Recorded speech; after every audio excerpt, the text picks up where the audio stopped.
Shri insight of ടാരോട്ടിലേക്ക് എല്ലാവർക്കും സ്വാഗതം. നമുക്കിന്നൊരു റിലേഷൻഷിപ്പ് റീഡിങ് നോക്കാം. ജനറൽ റീഡിംഗ് ആണ്, അതുകൊണ്ട് എല്ലാവർക്കും റെസനേറ്റ് ആവില്ല. റെസനേറ്റ് ആവുന്നവരെടുക്കുക, അല്ലാത്തവർ വിട്ടേക്കുക. ടൈംലെസ് ആണ്, എപ്പോഴും പറയുന്നതാണത്. ടൈംലെസ് ആയതുകൊണ്ട് നിങ്ങളുടെ കൈകളിൽ എപ്പോൾ എത്തുന്നോ അപ്പോൾ മുതൽ നിങ്ങൾക്ക് വാലിഡ് ആകുന്നതാണ്. മെയിൽ ഓർ ഫീമെയിൽ എല്ലാവർക്കും കാണാം. ഇതെന്നും പറയുന്നത് കൊണ്ട് എനിക്കിപ്പോൾ പറയണമെന്നില്ല, പക്ഷേ പുതിയ ആൾക്കാരുണ്ടെങ്കിൽ അവർ കേട്ടോട്ടെന്ന് വിചാരിച്ചിട്ടാണ് ഞാനിത് പറയുന്നത് കേട്ടോ. പിന്നെ നമ്മുടെ ചാനലിനെ കുറിച്ച് അറിയാം. സബ്സ്ക്രൈബ് ചെയ്ത് കാണാത്തവരെല്ലാം പിന്നെ ചെയ്യാതെ കാണുന്നവരുണ്ടെങ്കിൽ അങ്ങനെ അതൊന്ന് ചെയ്തേക്കണം. ലൈക്ക്, കമൻറ്റ്, ഷെയർ അതുപോലുള്ള കാര്യങ്ങളെല്ലാം ചെയ്തേക്കണം. ഓക്കെ, നമുക്ക് റീഡിങ്ങിലേക്ക് കിടക്കാം. നമുക്കിന്ന് ഫസ്റ്റ് കാർഡ് കിട്ടിയിരിക്കുന്നത് ഡിസോണസ്റ്റി, സീക്രട്സ്, പിന്നെ ഡാമേജ്, തേർഡ് പാർട്ടി, നെഗ്ലക്റ്റഡ്, പിന്നെ ഡിറ്റാച്ച്മെൻറ്റ് വന്നിട്ടുണ്ട്, മെൻറ്റ് വന്നിട്ടുണ്ട്, അതുപോലെ തന്നെ സബോട്ടേജ് വന്നിട്ടുണ്ട്. കുറച്ച് കാർഡുകൾ അങ്ങനെ വന്നിട്ടുണ്ട്. ഓക്കെ, റിവെൻസിങ്, ഈഗോ, ന്യൂ ചാപ്റ്റർ, ഇങ്ങനെയൊക്കെയുള്ള കാർഡ്സാണ് നമുക്കിത് വന്നിരിക്കുന്നത്. പിന്നെ കുറച്ച് ടാരോട്ട് കാർഡും കൂടി എടുത്തിട്ടുണ്ട് ഞാൻ, നമുക്ക് ക്ലിയർ ചെയ്യാൻ വേണ്ടിയിട്ടാണ്. അപ്പം നമുക്ക് എന്താണ് നമ്മളുടെ റീഡിംഗ് എന്ന് നോക്കാം. അപ്പം നിങ്ങളുടെ വ്യക്തി ഇപ്പം നമുക്ക് അടുപ്പിച്ച് തന്നെ ഇതേമാതിരിയുള്ള എനർജി തന്നെയാണ് വന്നിരിക്കുന്നത്. ഒരു തേർഡ് പാർട്ടിയുടെ എനർജി എപ്പോഴും കാണുന്നുണ്ട്. അങ്ങനെയുള്ള കുറച്ച് ആൾക്കാർ നമ്മുടെ കൂടെ ഉണ്ടെന്ന് തോന്നുന്നുണ്ട് അല്ലേ. എപ്പോഴും ഇത് തന്നെ കിട്ടുമ്പോൾ എനിക്ക് അങ്ങനെ ഒരു സംശയം. എന്തായാലും നിങ്ങളോട് പറയുന്നു, dishonesty, by line I ripped us apart. അപ്പോൾ നിങ്ങൾ പിരിയാൻ കാരണം ഞാൻ ചില കള്ളങ്ങൾ നിന്നോട് പറഞ്ഞിരുന്നു എന്നാണ്. സമ്മതിക്കുന്നുണ്ടത്. ഞാൻ ചില കള്ളങ്ങൾ നിന്നോട് പറഞ്ഞിരുന്നു, അതുകൊണ്ടാണ് നമ്മൾ പിരിയേണ്ടി വന്നത്. ഓക്കെ, പിന്നെ സീക്രട്സ്, ഞാൻ പല കാര്യങ്ങളും മൂടി വെച്ചു, എനിക്ക് എല്ലാ കാര്യങ്ങളും പറയാൻ കഴിയുമായിരുന്നില്ല എന്ന് പറയുന്നുണ്ട്. ഡാമേജ് പറയുന്ന we are both hurting from this, കാരണം അതുകൊണ്ട് എനിക്ക് കുറേ നഷ്ടങ്ങളൊക്കെ ഉണ്ടായിട്ടുണ്ട്. എന്താ നഷ്ടം? നമ്മൾ അന്യോന്യം ഹട്ട് ചെയ്ത് അങ്ങോട്ടും ഇങ്ങോട്ടും പിരിയേണ്ടി വന്നു. അതിൻ്റെ കാരണം ഒരു തേർഡ് പാർട്ടിയാണ്. തേർഡ് പാർട്ടി വന്നിട്ടുണ്ടായിരുന്നു. there were other things that got in the way of us being together എന്ന് പറയുന്നത്. അപ്പോൾ തേർഡ് പാർട്ടി ഉണ്ട് എന്ന് സമ്മതിച്ചു. അവിടെ ഈ 3 ഓഫ് കപ്സിൻ്റെ എനർജി വന്നിട്ടുണ്ട്. അപ്പം നല്ല പിന്നെ ഫ്രണ്ട്സ് പോലെയായിരുന്നു. അപ്പം നിങ്ങളങ്ങ് പിരിഞ്ഞു പോയി.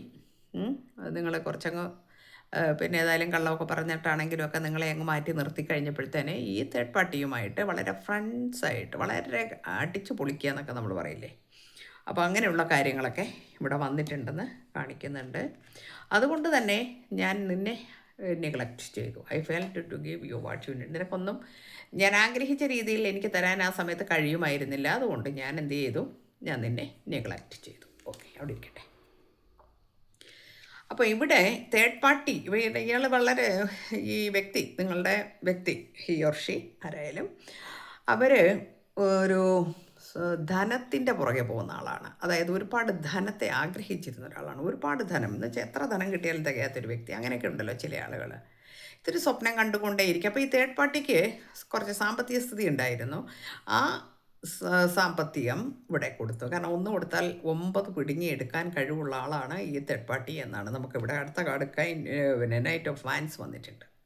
അപ്പോൾ ഇയാൾക്ക് എത്ര കൊടുത്താലും ശരി, അതിൻ്റെ ഇരട്ടി ഞാൻ തിരിച്ചൊടുക്കാനുള്ള കഴിവ് എനിക്കുണ്ട്. അപ്പോൾ ഒരു ഫ്ലട്ടി മൈൻഡാണ് ഇവിടെ.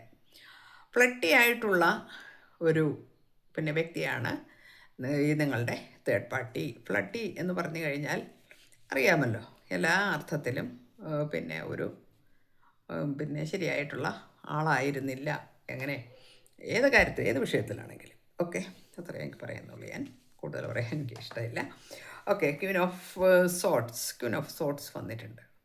അങ്ങനെ ഇവിടെ ക്യാഷൊക്കെ കൊടുത്ത് സഹായിച്ച് ബിസിനസ്സായിരിക്കണം എല്ലാം ഒന്ന് ഇമ്പ്രൂവ് ആയി കഴിഞ്ഞപ്പോൾ കണക്ക് പറയാനും കുറച്ച് ബോൾഡാകാനും തുടങ്ങി തേർഡ് പാർട്ടി. അവിടെ ക്വീൻ ഓഫ് സോട്ട്സ് വാളെടുത്ത് നിൽക്കാൻ തുടങ്ങി. കൺട്രോളിങ് പവർ വന്നു. എനിക്കും കൂടി അറിയണം സ്രോതസ്സിൻ്റെ സാമ്പത്തികത്തിൻ്റെ കാര്യങ്ങൾ. അതുകൊണ്ട് പിന്നെ ഞാനും കൂടെ അറിഞ്ഞുകൊണ്ടുള്ള ഏർപ്പാടുകളൊക്കെ നമുക്ക് മതി എന്നുള്ള രീതിയിലൊക്കെ ഇവിടെ വളരെയധികം പിന്നെ കൺട്രോൾ ചെയ്ത് നിർത്തി എന്ന് കാണിക്കുന്നുണ്ട്. കൺട്രോൾ ചെയ്തൊക്കെ നിർത്തിയിട്ട് അവർ ചെയ്തത് എന്താണെന്ന് വെച്ചാൽ അവരുടെ ചില കാര്യങ്ങൾ കൃത്യമായിട്ടങ്ങ് നടത്തിയെടുത്തു. അത് കഴിഞ്ഞ് പേജ് ഓഫ് വാൻസ് എല്ലാം വലിച്ചെറിഞ്ഞിട്ട് അവരുടെ കാര്യത്തിലേക്ക്, വളരെ ബുദ്ധിമതിയാണ് അല്ലെ ബുദ്ധിമാനാണ്, അവരുടെ കാര്യത്തിലേക്ക് അവർ നടന്നു നീങ്ങി എന്ന് കാണിക്കുന്നു. പക്ഷേ ഈ പോയെങ്കിലും ബുദ്ധിമാൻ വളരെ വയസ്സായിട്ടുള്ള ഒരാളാണ്. അതുകൊണ്ടാണ് ഇവിടെ പിന്നെ ഇതിവിടെ ഇങ്ങനെ പെൻഡിങ്ങിൽ കിടക്കുന്നുണ്ട്. മറ്റ് ഏർപ്പാടുകൾ, കാര്യങ്ങൾ, ഫ്രണ്ട്സ്, ബിസിനസ്, അത്തരം കാര്യങ്ങളിലേക്ക് അങ്ങ് ഇറങ്ങി വേറെ ഒരു ലോകത്തേക്കും കൂടി അവർ അവരുടെ ജീവിതത്തെ കൊണ്ടുപോയി എന്ന് കാണിക്കുന്നു. പക്ഷേ ഇയാൾക്കിവിടെ ജഡ്ജ്മെൻറ്റ് വന്നു എന്നുള്ളതാണ്. ജഡ്ജ്മെൻറ്റ് വരിക എന്ന് പറഞ്ഞിട്ടുണ്ടെങ്കിൽ ഇയാൾ ചെയ്ത കാര്യങ്ങൾക്ക് ഇത് തെറ്റാണ്. ഇവിടെ നിങ്ങളുടെ കണ്ണുനീരുണ്ട്, നിങ്ങളുടെ സങ്കടങ്ങളുണ്ട്, നിങ്ങളുടെ വിളിയുണ്ട്, ഭഗവാനോടുള്ള നിങ്ങളുടെ ആർത്തലച്ചുള്ള ഒരു വിളിയുണ്ട്. അപ്പോൾ ഇയാൾക്ക് ഇവിടെ ജഡ്ജ്മെൻറ്റ് കിട്ടാതിരിക്കില്ല. ആ ജഡ്ജ്മെൻറ്റാണ് ഇവിടെ ഈ തേർഡ് പാർട്ടി ഈ രീതിയിൽ പോയി എന്ന് കാണിക്കുന്നത്. ഓക്കെ, നിങ്ങൾക്ക് കാണുന്നില്ല അല്ലേ കാർഡ്സ്? ഓക്കെ, ഈ കാർഡാണ് ഞാൻ പറഞ്ഞത്. ഓക്കെ, അപ്പോൾ അങ്ങനെ കാണുന്നില്ലെങ്കിൽ എടുക്കാം. ഓക്കെ, അതാ. അപ്പോൾ അവരുടേതായ കാര്യങ്ങളിലേക്കൊക്കെ കടന്നുപോയി. ഇയാൾക്ക് അതിന് ഒരു ജഡ്ജ്മെൻറ്റ് വന്നു. ജഡ്ജ്മെൻറ്റ് വരിക എന്ന് പറഞ്ഞാൽ ഒരാളുടെ വേദന ഈശ്വരൻ്റെ കാൽക്കൽ സമർപ്പിച്ചു കഴിഞ്ഞാൽ അത് കർമ്മ നമ്മളെ തിരിച്ചടിക്കും എന്നുള്ളതിന് യാതൊരു ഡൗട്ടുമില്ല എന്നാണ് നമുക്കിവിടെ മനസ്സിലാവുന്നത്. ആ കർമ്മയാണത്. കുറച്ച് ഈഗോയിസ്റ്റ് പേഴ്സണാണ്. ഇപ്പോഴും I let my pride get in the way of our connection. എൻ്റെ അഭിമാനബോധം, അല്ലെങ്കിൽ അതിനെ ദുരഭിമാനം എന്നാണ് നമുക്ക് പറയേണ്ടത്, അത് നമ്മുടെ ബന്ധത്തെ ഇപ്പോഴും തടഞ്ഞു വയ്ക്കുന്നു എന്നുള്ളതാണ്. ഞാൻ അതിൽ നിന്നൊക്കെ മൂവ് ഓൺ ചെയ്യാൻ ആഗ്രഹിക്കുന്നുണ്ട്, എന്നിട്ട് ഒരു ന്യൂ ചാപ്റ്റർ തുടങ്ങണമെന്നൊക്കെ ഞാൻ ആഗ്രഹിക്കുന്നുണ്ട്. പക്ഷേ എൻ്റെ ഈഗോ സമ്മതിക്കുന്നില്ല. ഓക്കെ, അപ്പോൾ ഈഗോ സമ്മതിക്കാത്ത ഒരു വ്യക്തിയുടെ അടുത്ത്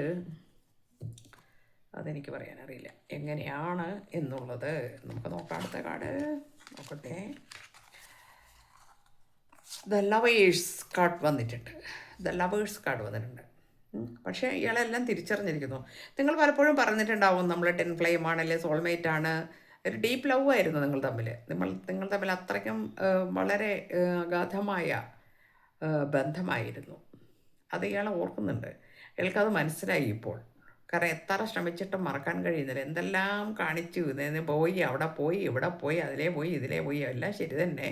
പക്ഷേ നിങ്ങളെ മറക്കാൻ അയാൾക്ക് കഴിയുന്നില്ല. എന്നിട്ട് അയാൾ പരിതപിക്കുന്നു. I mess up the good things in my life sometimes. ചില സമയത്ത് എനിക്ക് കിട്ടേണ്ട നല്ല നല്ല കാര്യങ്ങളെല്ലാം എനിക്ക് നഷ്ടപ്പെട്ടു പോകാറുണ്ട് എന്ന് പറയുന്നുണ്ട്. പിന്നെ പറയുന്നു I miss our inside jokes. അപ്പം നിങ്ങൾ ഒരുപാട് സന്തോഷിച്ച് ചിരിച്ച് കളിച്ചൊക്കെ നടന്നിരുന്ന ആൾക്കാരാണ്. അത് ഈ കാർഡ് കണ്ടാൽ അറിയാം. ഒരുപാടെന്ന് പറഞ്ഞിട്ടുണ്ടെങ്കിൽ നിങ്ങൾ ഏത് സമയം 24 മണിക്കൂറും നിങ്ങൾക്ക് സന്തോഷത്തിൽ നിങ്ങളിരുന്ന ആൾക്കാരാണ്. പെട്ടെന്നാണ് ഇതൊക്കെ കയറി വരുന്നത്. ഓക്കെ, എന്താ പറയേണ്ടത് അതിനൊക്കെ മറുപടി. അപ്പോൾ പിന്നെ അടുത്ത കാർഡ് പറയുന്നത് ഇപ്പോൾ I want to fix our connection എന്ന് പറയുന്നുണ്ട്. വീണ്ടും നമ്മുടെ കണക്ഷൻ എനിക്ക് കൊണ്ടുപോകണം. ചില സമയത്ത് അങ്ങനെ തോന്നും, ചില സമയത്ത് ഈഗോ സമ്മതിക്കില്ല, ചില സമയത്ത് ഇപ്പോൾ തോന്നും എനിക്ക്. അപ്പോഴാണ് ഓടി വന്നിട്ട് മെസ്സേജ് അയക്കും. നിങ്ങളെ സോഷ്യൽ മീഡിയ ഇങ്ങനെ ചെക്ക് ചെയ്തുകൊണ്ടേയിരിക്കും. നിങ്ങൾ മൈൻഡാക്കുന്നില്ല എന്ന് കാണുമ്പോഴത്തേന് പോകും. ഈഗോ അപ്പോഴത്തേന് വർക്കൗട്ട് ചെയ്യും. അപ്പോഴത്തേന് എന്താവും, പിന്നെ കുറച്ച് നാളത്തേക്ക് അനങ്ങാതിരിക്കും, പിന്നെ കുറച്ച് കാലത്ത് മിണ്ടാതിരിക്കും. ഇതൊക്കെയാണ് നടക്കുന്നത്. ഓക്കെ, ഡിറ്റാച്ച്മെൻ്റ് ആണ്. I had to let this go so I could clear my mind എന്നിട്ട് പറയുന്നുണ്ട്. എനിക്ക് നമുക്ക് ഒരുമിച്ച് ജീവിക്കണമെന്നൊക്കെ ആഗ്രഹമുണ്ട്, നല്ല ആഗ്രഹമുണ്ട്. പക്ഷേ ഞാൻ കുറച്ച് കാലം ഒന്ന് മാറി നിന്നത് എന്തുകൊണ്ടാണ്? എന്നെ ക്ലിയർ ചെയ്യാനാണ്. എനിക്കൊരു ഹീലിംഗ് വേണമായിരുന്നു. ഞാൻ എന്നെ ഡിറ്റാച്ച്മെൻ്റായിട്ട് പോയത് അതുകൊണ്ടാണ് എന്നാണ് പറയുന്നത്. ഓക്കെ, എന്തായാലും ഈ തേർഡ് പാർട്ടി നിന്ന് ഇപ്പോൾ കുറച്ചൊന്ന് മൂവ് ഓൺ ആയിട്ട് ഒന്ന് ജയിച്ച് നിൽക്കുന്നുണ്ട്. ഇപ്പോൾ വിജയിച്ചിട്ടാണ് നിൽക്കുന്നത്. പക്ഷെ നിങ്ങളിവിടെ ഇപ്പോഴാണ് നിങ്ങളുടെ വാല്യൂ മനസ്സിലാക്കുന്നതും നിങ്ങളെക്കുറിച്ച് ചിന്തിക്കുന്നതും ഇപ്പോൾ നിങ്ങളുമായിട്ട് ജീവിക്കണമെന്ന് തോന്നുന്നതും ഒക്കെ ഇപ്പോഴാണ്. ലാസ്റ്റ് കാർഡ് നമുക്ക് കിട്ടിയിരിക്കുന്നത് ക്വീൻ ഓഫ് കപ്സ്. മിസ് ചെയ്യുന്നു കേട്ടോ, ഇപ്പോഴാണ് മിസ് ചെയ്യുന്നത്. ഇതുവരെ കളിച്ച് ചിരിച്ചും വെട്ടി കീഴടക്കാനുള്ളതെല്ലാം കീഴടക്കിയും ആദ്യമേ പറഞ്ഞിട്ടുണ്ട്, സാമ്പത്തിക കാര്യങ്ങളിൽ വളരെ അട്രാക്ഷൻ ഉള്ള ഒരാളായിരുന്നു എന്ന് പറഞ്ഞു നമ്മൾ. അപ്പോൾ അങ്ങനെ അതിൻ്റെയൊക്കെ പുറകെ പോയി കഴിഞ്ഞ് തേർഡ് പാർട്ടിയും വിട്ടുപോയി കഴിഞ്ഞപ്പോൾ വിട്ടുപോയി കഴിഞ്ഞു എന്ന് പറയാൻ പറ്റില്ല. തേർഡ് പാർട്ടി അങ്ങനെ അവിടെയും ഇവിടെയുമായിട്ട് നിൽക്കുന്നു. തേർഡ് പാർട്ടിയുടെ പിന്നെ സ്വഭാവം അതായതുകൊണ്ട് നമുക്ക് പിന്നെ അതൊരു വിഷയമല്ല എന്ന് വെക്കാം, പോട്ടെ. അപ്പോൾ ക്യൂൺ ഓഫ് കപ്സ് മിസ് ചെയ്യുന്നു നിങ്ങളെ വളരെയധികം. എത്രയും പെട്ടെന്ന് നിങ്ങൾ ജീവിതത്തിലേക്കൊന്ന് വന്നിട്ടുണ്ടെങ്കിൽ ഇപ്പം നിങ്ങളൊന്ന് സംസാരിച്ചിരുന്നെങ്കിൽ, കാരണം വെച്ചാൽ ഈ ഈഗോ ഇസ്റ്റ് പേഴ്സൺ ആയതുകൊണ്ട് നിങ്ങൾ കയറി സംസാരിക്കണം, അല്ലെങ്കിൽ നിങ്ങൾ പോയിട്ട് പിന്നെ വിളിക്കുകയും മെസ്സേജ് അയക്കുകയും ഒക്കെ ചെയ്ത് നിങ്ങളായിരിക്കണം ഇത് ഇനിഷ്യേറ്റീവ് എടുക്കുന്നത്, നിങ്ങളായിരിക്കണം. ആ ഒരു ചിന്തയിലാണ് നിൽക്കുന്നത്. ഓക്കെ, ഇത് എത്ര പേർക്ക് റെസനേറ്റ് ആവുമെന്നൊന്നും എനിക്കറിയില്ല. ഇവിടെ കണ്ട എനർജിയാണ് ഞാനിപ്പോൾ പറഞ്ഞിരിക്കുന്നത്. അപ്പോൾ എല്ലാം നമ്മൾ ആലോചിച്ച് ചെയ്യുക, അത്ര തന്നെ പറയാനുള്ളൂ. അതൊക്കെ ഓരോരുത്തരുടെ താല്പര്യമാണല്ലോ അല്ലേ. അപ്പോൾ എല്ലാവർക്കും നല്ലത് വരട്ടെ. Thank you universe.